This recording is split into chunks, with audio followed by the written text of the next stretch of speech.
All right, so this is a non-stick skillet. It just happens to be what I'm using is uh, Gotham steel. This is just a regular egg skillet, the smaller one, and basically each side of this ribeye steak is rubbed with garlic, onion, and black pepper on each side, and a little bit of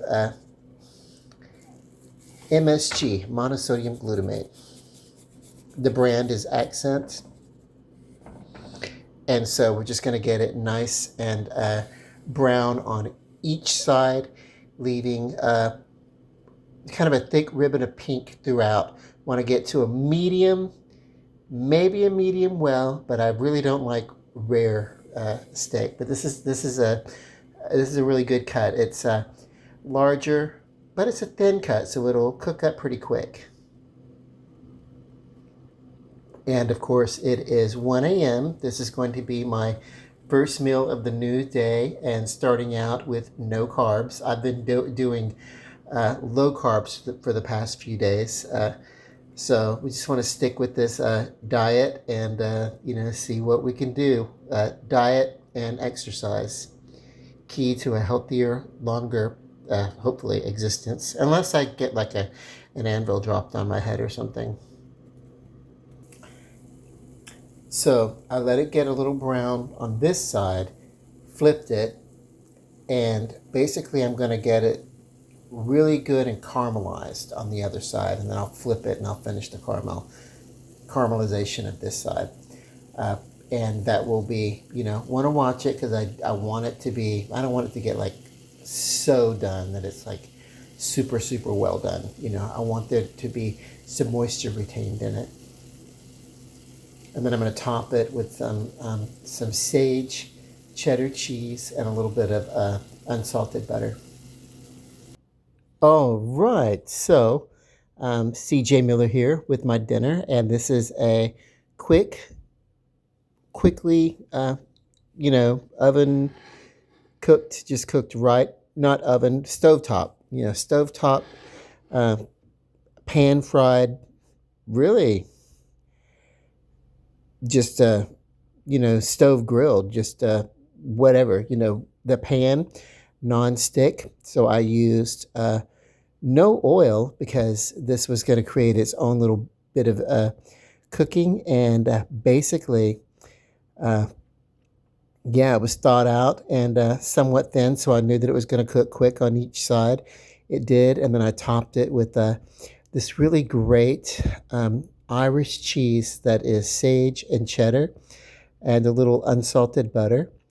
And of course, the seasonings are, you know, black pepper, um, powdered onion, basically, and powdered garlic, granulated, whatever. So, um, and then of course, each side has a little bit of monosodium glutamate in place of salt. So here we go. Let me cut into it and we'll test it out. And you see, it's thin, so you'll see a bit of pink in here. Now this is just this side of medium well. I could have take it probably when I took it and put it on the plate. Uh, it was less done, but I took the time to wash the pan. It's a non-stick pan. I wanted to go ahead and get it cleaned. I didn't want any of the juices to cling and stick to the pan because then it's no longer non-stick. Yeah, the secret to a non-stick pan is to clean it when you're finished using it. So my mouth is watering. I can barely talk. Let me just bite into this.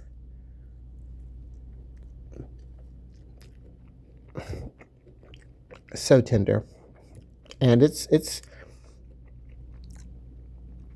is pretty close to a well done, but this got that just a little bit of pink through it that I like. So it's really, any more than this, it would have been just overdone. I probably could have taken it off the heat a little sooner. It's so tender you can almost cut it with the fork. But not quite. So I'm going to put my phone down for a second and cut another slice of this. So this bit of beef here is going to serve as my meal. And of course, you know, the Ozempic is helping to curb my appetite.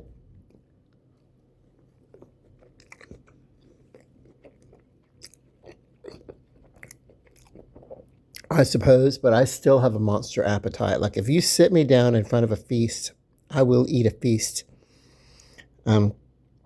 Probably about half of this is a serving that I want to go with. So, but certainly what I want to do is I want to eat slow.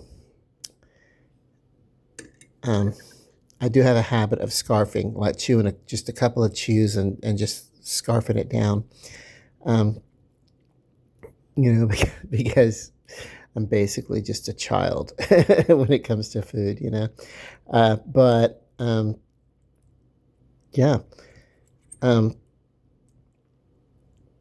If you want to, if you have one of these, you can kind of cut away some of the excess fat out of this.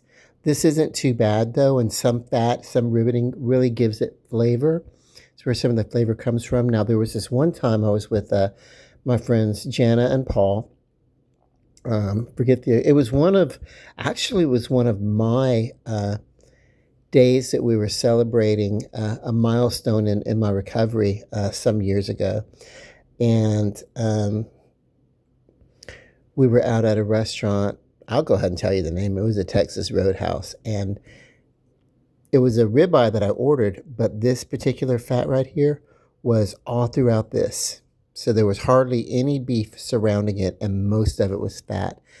And that was one of the few times that I've sent back a steak, because there was hardly any steak on it. You know, it wasn't just this. It was most of this was like this particular bit of fat protruded, and then all this was kind of, it's like, oh my God, we're just not paying for fat with a couple of bits of meat clinging to it. We're not doing that. And but most of the time I can communicate with this, you know, with the restaurants, you know, how steaks, and this was like way before COVID. This is when, you know, they had no excuse for that. That was just, you know, if you're going to serve a steak, be it at home or be it in a restaurant, professional business or whatever, make sure it is a good steak, that it is what it is. And if you get something that is too fatty, it's like mostly fat and a little bit of beef, then you need to change your menu, and you do not need to serve that. You need to cut the meat away and use it for something else. Put it on skewers or something like that. Change your menu to accommodate that, but you don't serve a bunch of fat. The only time it's okay to serve that is if you're serving like bacon. Then you can serve something fatty with bacon. But other than that, no. Okay, you guys enjoy your evening. I'm going to enjoy my meal. Love and light. Bon appetit. And ciao bella. Good night.